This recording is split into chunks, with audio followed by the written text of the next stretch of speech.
August 15, 1940. Hauptmann Horst Tietzen banks his Messerschmitt Bf 109 over the English Channel, scanning the skies below. He's been told the British Spitfire is nothing special. Propaganda, really. Just another inferior aircraft, from a defeated nation waiting to happen. His squadron has already painted 15 victory crosses on their fuselages. They're untouchable. And then he sees it. A shimmer of silver against the clouds. The Spitfire turns toward him. Impossibly tight. Impossibly fast. Tietzen pulls back on the stick, trying to climb. But the British fighter is already there, sitting on his tail like it was welded in place. His wingman screams over the radio. In 30 seconds, everything Tietzen believed about German air superiority evaporates. By the end of that day, the Luftwaffe will lose 75 aircraft. The Spitfire, the plane they mocked, will become the aircraft they fear. This is the story of how arrogance met reality at 25,000 feet and changed the course of World War II forever. Let's rewind to September 1939. Germany has just invaded Poland, and the world is watching a new kind of warfare. The Blitzkrieg, lightning war. German forces combine tanks, infantry, and air power in ways no one has seen before. And dominating the skies above this revolution, the Luftwaffe. German pilots are legends in their own time. Men like Werner Mewilders and Adolf Galland have cut their teeth in the Spanish Civil War, refining tactics while other nations sat and watched. The Messerschmitt Bf 109 is the crown jewel of German engineering. Fast, maneuverable, deadly. By May 1940, the Luftwaffe has crushed Poland, Denmark, and Norway. Now they turn their attention to France and the Low Countries. In just 6 weeks, France, the mighty French military that held the line for 4 years in World War I, collapses. The British Expeditionary Force barely escapes at Dunkirk, leaving behind thousands of tons of equipment. Hitler stands at the French coast, staring across the Channel at Britain. The Luftwaffe has achieved a kill ratio that seems impossible. For every German aircraft lost, they're downing 3, sometimes 4 enemy planes. Reichsmarschall Hermann Göring, head of the Luftwaffe, promises Hitler he can bring Britain to its knees through air power alone. No need for a risky amphibious invasion. Just bombs, bullets, and German superiority. The Luftwaffe has 800 aircraft ready for the assault. Britain has roughly 640 fighters to defend the entire nation. German intelligence reports filter back to Luftwaffe squadrons.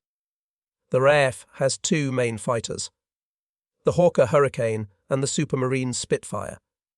The Hurricane is solid but unremarkable, they're told. Fabric, covered wings, slower than the Bf 109. The Spitfire, it looks pretty, sure. Elegant lines, elliptical wings. But it's untested, unproven. How good could it really be? German pilot hands. Eckhard Bob later recalled the briefings before the Battle of Britain. His commanding officer told them the Spitfire was overhyped British propaganda designed to boost morale. They laughed about it over snaps. The Bf 109 had proven itself in Poland, in France, in Norway. What could some British designer with a drawing board do to match German combat experience? But here's what those German pilots didn't know. While they were celebrating victories across Europe, a quiet revolution was happening in British factories. The Spitfire wasn't just another fighter. It was the result of one man's obsessive vision and Britain's desperate gamble on innovation over tradition. Reginald Mitchell was dying. The chief designer at Supermarine Aviation knew he had cancer. He knew he probably wouldn't live to see his creation in combat. But Mitchell was a perfectionist, and he was determined to create something extraordinary. He studied birds in flight, analysed every curve and angle. The Spitfire's elliptical wing wasn't just beautiful, it was aerodynamically perfect, providing lift while minimising drag. Every rivet was countersunk flush with the surface. The entire aircraft was a study in aerodynamic efficiency. The Spitfire Mark I that entered service in 1938 could reach 362 miles per hour. It carried 303 Browning machine guns, 4 in each wing, capable of firing 200 rounds per minute combined. But speed and firepower weren't its secret weapons. The Spitfire could turn inside almost anything in the sky. Its roll rate was phenomenal. In the hands of a skilled pilot, it could dance.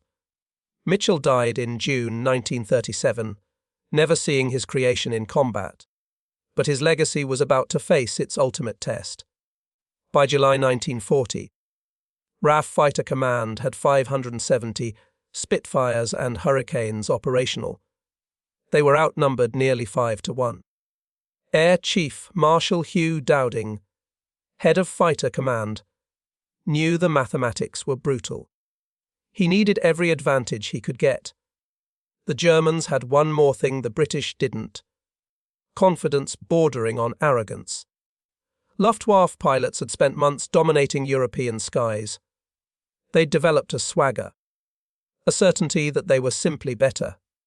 When Geo Ring laid out his plan to destroy the RAF in 4 days, his pilots believed him. Why wouldn't they? They'd crushed every air force they'd encountered. July 10, 1940. Historians mark this as the beginning of the Battle of Britain, though the fighting had already begun in earnest. The Luftwaffe launches raids against British shipping in the Channel. It's a probing action, testing British defences. German formations cross the Channel, expecting the same resistance they met over France. Disorganised, easily scattered. Instead, they encounter something new. RAF fighters vectored, precisely to intercept them, by a revolutionary system called radar. The Germans know about radar. They have their own version, but they've never seen it used like this. British radar stations, dotted along the coast, feed information to Fighter Command headquarters, where Women's Auxiliary Air Force plotters move markers across giant maps. Controllers direct fighters to exact locations. No wasted fuel searching empty skies. The British are exactly where they need to be. And when the Spitfires arrive, German pilots get their first real shock. Squadron leader James Nicholson, flying a Hurricane, later described watching Spitfires engage Bf-109s. They moved like nothing I'd ever seen. One moment they're heading one direction. The next they've reversed completely.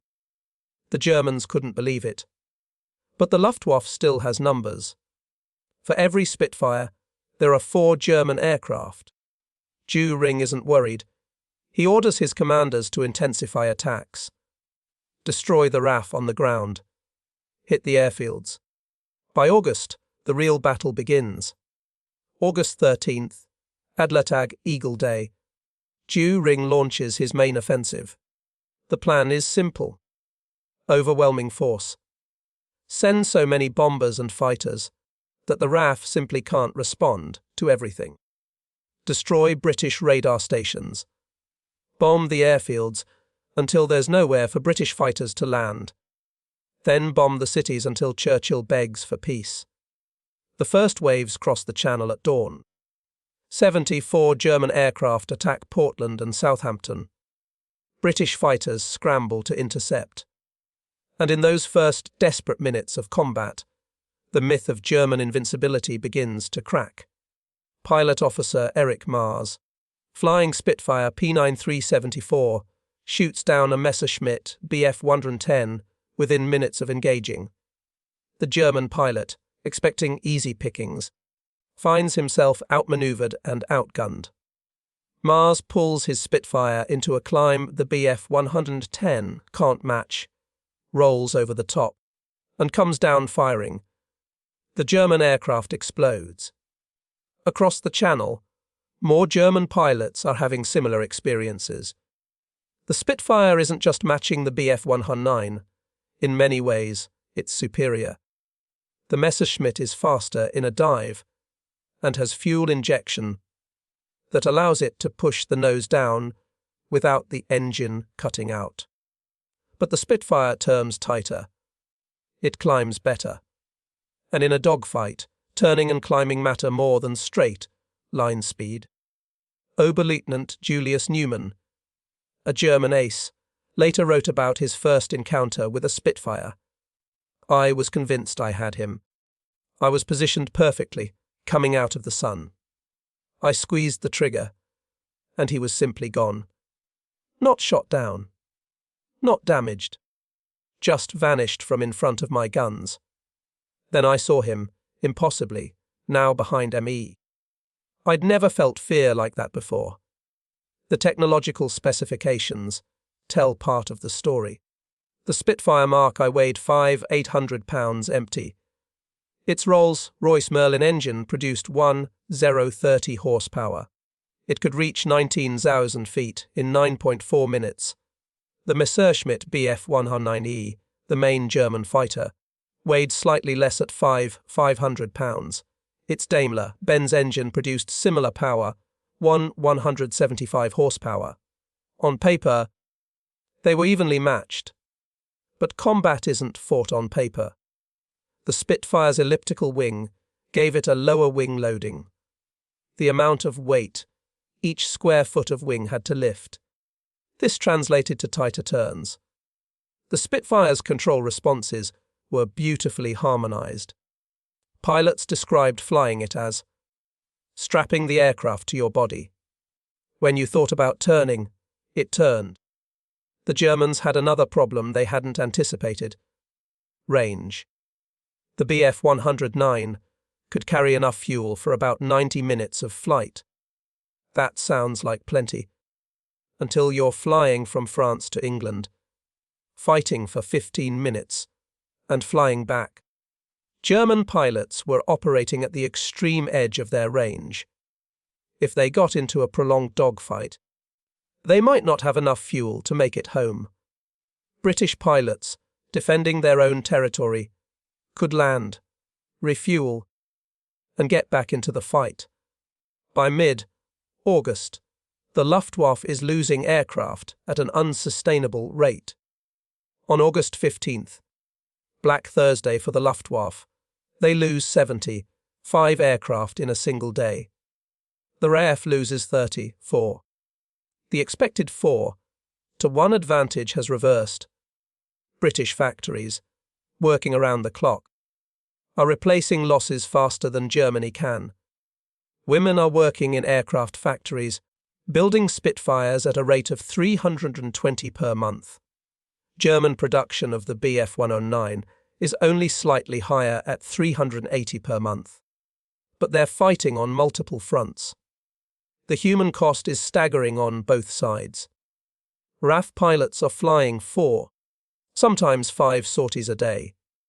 They're exhausted, running on tea, cigarettes, and adrenaline. The average life expectancy of a new pilot arriving at a squadron is 4 weeks. But they keep flying, because behind them is Britain, and if they fail, there's nothing else standing between their families and invasion. Pilot officer Geoffrey Wellham was 19 years old when he first engaged German bombers over Kent. He later described the experience. You don't think about dying. You don't think about the politics or the grand strategy. You see a bomber heading toward London, toward you are home, and you simply react. The Spitfire becomes an extension of yourself. You're not flying it. You're wearing it. The Germans adapt their tactics. They realize the Spitfire is superior in turning combat, so they try to avoid dogfights. They use their superior dive speed to make hit and run attacks. Dive on a British formation, fire, and dive away before the Spitfires can turn to engage. But this requires discipline, and discipline breaks down when you're being shot at. August 18th. The Luftwaffe launches its heaviest raids yet, throwing everything at British airfields. Kenley, Biggin Hill, Croydon. All are bombed repeatedly. The airfields become pockmarked moonscapes. Ground crews fill bomb craters while fighters circle above, waiting for permission to land. Some pilots touch down, refuel and rearm in 6 minutes, and take off again. The ground crews are as much heroes as the pilots, working exposed to bombing and strafing. Adolf Galland, one of Germany's best pilots, begins to understand what they're facing. He shoots down his 17th victory, a Hurricane, but watches 3 of his wingmen go down to Spitfires in the same engagement. The mathematics are changing. When Geo Ring asks him what he needs to win the battle, Galland famously replies, "A squadron of Spitfires." The joke doesn't land well with Geo Ring. By early September, the Luftwaffe changes strategy again. Geo Ring, frustrated by his inability to destroy fighter command, orders attacks on London itself. The Blitz begins on September 7th. Over 300 bombers attack London's docks and East End. The devastation is tremendous. 430 civilians killed, 600 wounded. But strategically, it's a German mistake. By attacking London instead of airfields, the Luftwaffe gives fighter command breathing room. Repair crews fix runways. New aircraft arrive from factories. Exhausted pilots get a few precious hours of rest, and the Spitfires and Hurricanes can focus on one area, the approaches to London, rather than defending scattered airfields across southern England. September 15th becomes the climax of the battle. The Luftwaffe launches 2 massive raids on London, convinced that fighter command must be nearly destroyed. They're wrong. Every available British fighter takes to the air. Squadrons from northern England are rotated south. The German formations encounter wave after wave of British fighters. The sight is overwhelming. German bomber crews watch in horror as Spitfires and Hurricanes tear into their formations. The neat boxes of bombers disintegrate. Aircraft fall burning from the sky. The statistics for that day become legendary. The Luftwaffe loses 60 aircraft. The RAF loses 29, with 13 pilots killed. More importantly, they prove fighter command is still a fighting force. Winston Churchill visits fighter command headquarters that day, watching the raid develop on the plotting tables. He asks Air Vice Marshal Keith Park, "What reserves do we have?" Park replies, "There are none. Every aircraft that can fly is already in the air. It's the maximum effort. Everything thrown into one desperate defense. But it works." September 15th is now celebrated as Battle of Britain Day. It's the moment when German commanders realize they cannot achieve air superiority over Britain. Without air superiority, Hitler's planned invasion, Operation Sea Lion, is impossible. You cannot land troops on beaches while enemy fighters strafe your ships and bomb your landing craft. By late September, the Luftwaffe shifts to night bombing. They cannot survive in British skies during daylight hours. The Spitfire, the aircraft they dismissed as propaganda, has proven decisive. German pilot Gu Nentheroll, who survives the war with 275 victories, later admits, "We underestimated them completely." The Spitfire was a magnificent aircraft. More than that, The British pilots had something we didn't. They were fighting for their homes. The numbers tell a brutal story. From July 10th to October 31st, 1940, the Luftwaffe loses 977 aircraft. The RAF loses 744, but crucially, 915 of those are fighters that can be replaced. British factories are producing new aircraft, faster than they're being lost. German production cannot keep pace with losses. More importantly, the Luftwaffe loses 585 aircrew killed, wounded, or captured. Experienced men who cannot be easily replaced. The technical evolution of the Spitfire during the battle shows how quickly innovation happens. Under pressure. The Mark I is upgraded to Mark II, with a more powerful Merlin engine. Armor plating is added behind the pilot's seat, after too many pilots are killed by rounds from behind.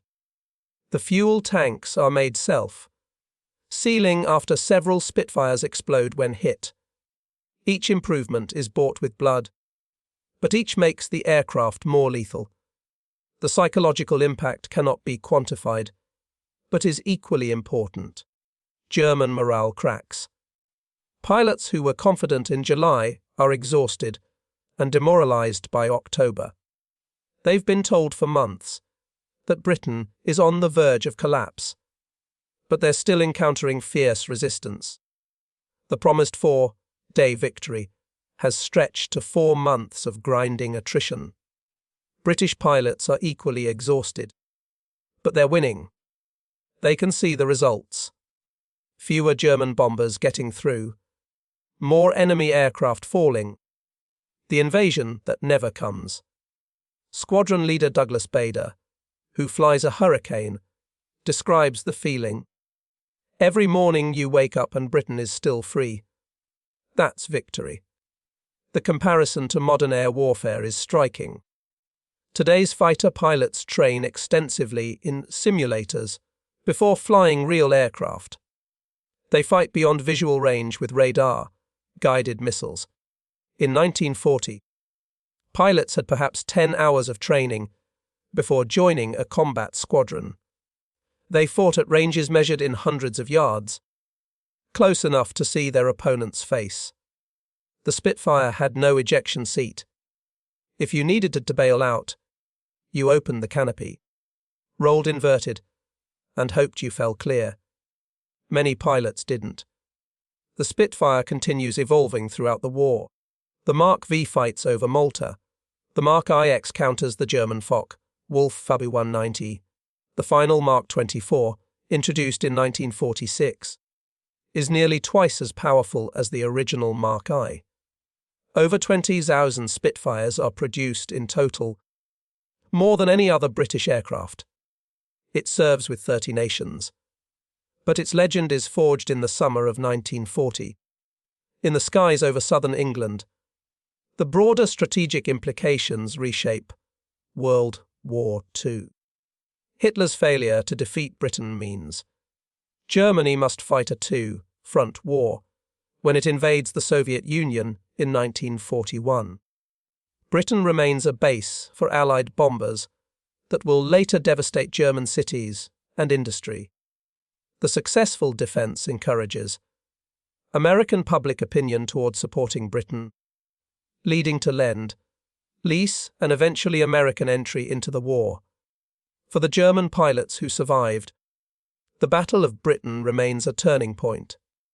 They entered it as conquering heroes. They left it as men who learned that courage, technology, and determination can overcome numerical superiority.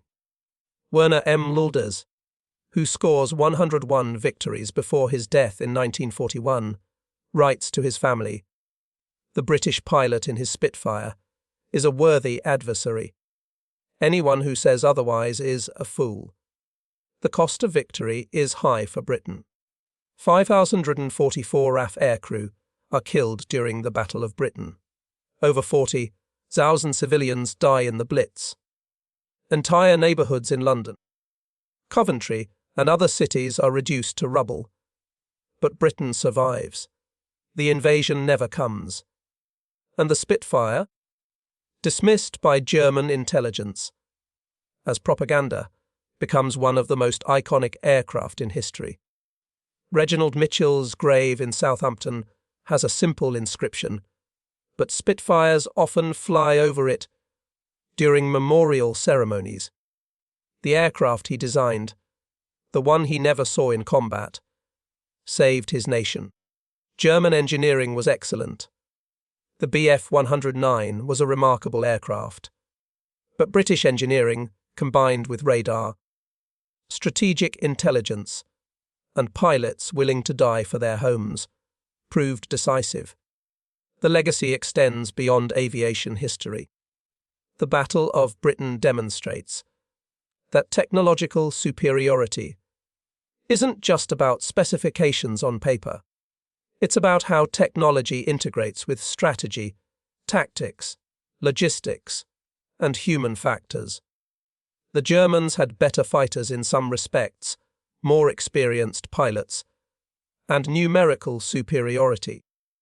But they lost because they underestimated their opponent and failed to understand the broader strategic picture. Today, fewer than 60 Spitfires remain airworthy, though many more are preserved in museums.